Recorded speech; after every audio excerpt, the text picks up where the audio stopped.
So, notice for the election for the office of Vice President was issued on 5th July 2022.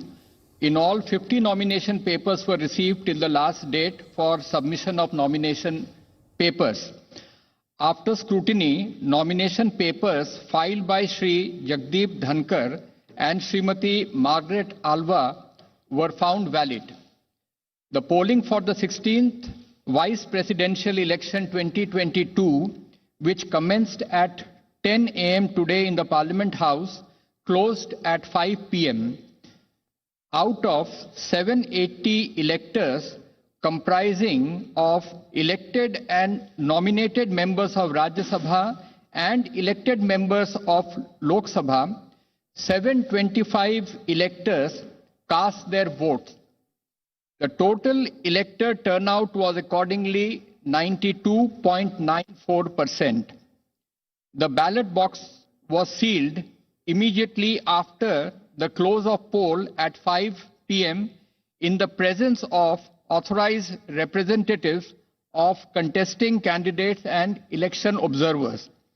The counting of votes commenced at 6 p.m. after the ballot box was opened in the presence of authorized representatives of the contesting candidates, election observers, and counting officers.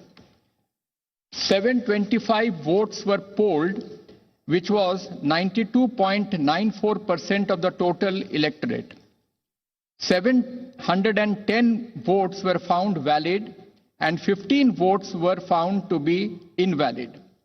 Thus, the percentage of valid votes is 97.93%. The quota sufficient to get a candidate elected is determined by dividing the total number of first preference votes secured by both candidates by 2 and then adding 1 to the quotient. The quota necessary for being elected to the office of Vice President of India was determined to be 356 votes. On the basis of counting, Shri Jagdeep Dhankhar secured 528 first preference votes and Srimati Margaret Alva 182 votes.